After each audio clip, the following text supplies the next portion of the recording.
एक बार एक सम्राट के पुराने वजीर की मृत्यु हो गई। वजीर बहुत बुद्धिमान था, लेकिन उसकी अचानक मृत्यु हो गई। इसलिए अब नए मंत्री की तलाश शुरू की गई।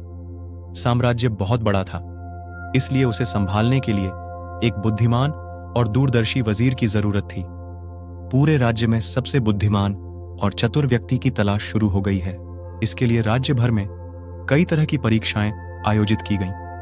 पूरे राज्य से विचारशील और बुद्धिमान व्यक्तियों को चुना गया और फिर उनकी और भी कठिन परीक्षाएं ली गईं और अंत में केवल 3 चुने हुए व्यक्तियों को राजधानी लाया गया ताकि सम्राट उनकी अंतिम परीक्षा ले सके।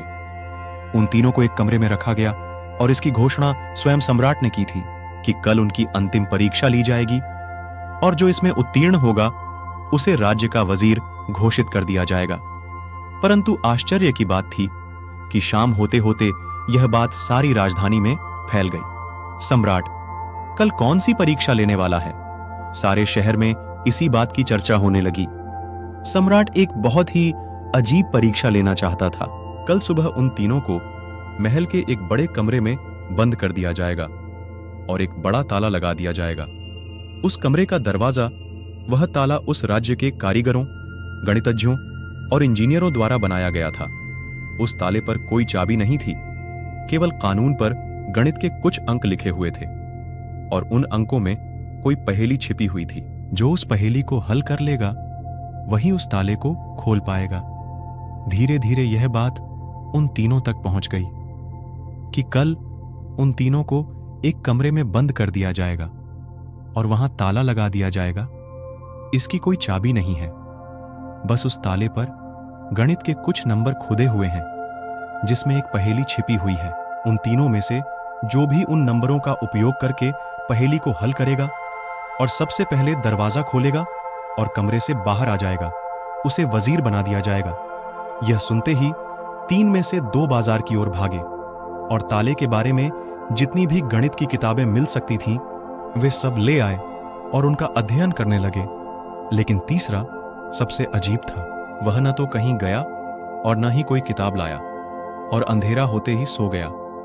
बाकी दोनों ने सोचा कि शायद डर के मारे उन्होंने परीक्षा न देने का निर्णय लिया, या हो सकता है उन्हें विश्वास ही न हो कि जो खबर सामने आई है वह सच है। लेकिन फिर भी उन्होंने कोई मौका छोड़ना ठीक नहीं समझा, क्योंकि यह जीवन में एक बार मिलने वाला मौका था।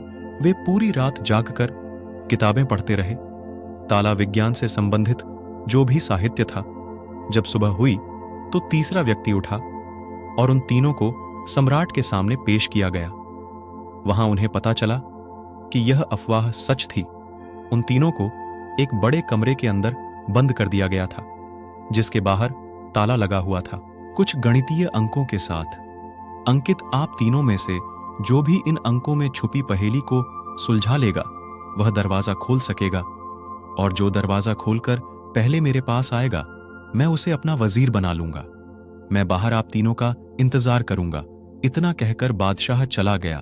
वे दोनों व्यक्ति जिन्होंने पूरी रात पढ़ाई की थी कुछ किताबें लाए थे।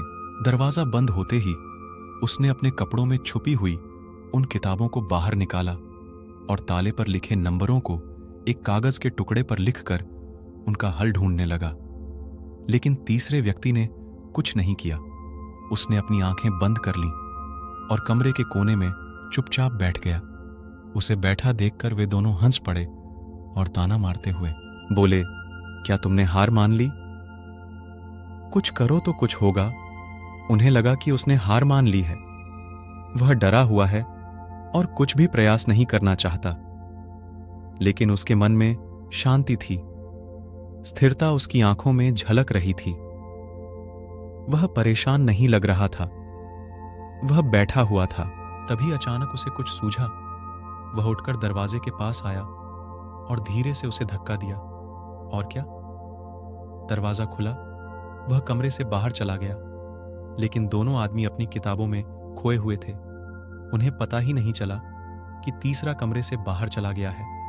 उन्हें तब पता चला जब सम्राट तीसरे व्यक्ति के साथ अंदर आए और कहा, अपनी ये किताबें बंद करो। जिसे बाहर जाना था वह तो बाहर जा चुका है। यह देखकर वे दोनों दंग रह गए और पूछा, तुम बाहर कैसे निकले? बादशाह ने कहा कि ताला तो बंद नहीं था, क्योंकि बंद ताले तो खोले जा सकते हैं।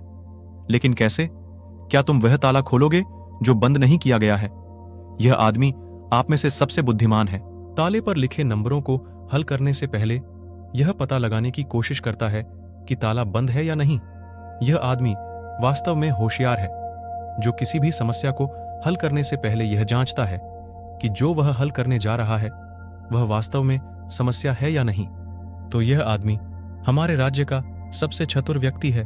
हम इसे अपना वजीर नियुक्त करते हैं। तो दोस्तों, इस कहानी से यही सीखने वाली बात है कि जब भी हमें लगे कि हमारे सामने कोई बड़ी समस्या है, तो घबराकर उस समस्या का समाधान ढूंढने की बजाय हमें शांति से सोचना चाहिए कि जो मैं समझ रहा हूं वह वास्तव में समस्या है या नहीं, या वास्तविक समस्या कुछ और है जो मैं अभी नहीं देख पा रहा हूं। दोस्तों, गौतम बुद्ध की इस प्रेरणादायक कहानी को आप अपने मित्रों के साथ शेयर जरूर कीजिए। ऐसी कहानियां सुनने के लिए हमारे चैनल को सब्सक्राइब कीजिए। धन्यवाद।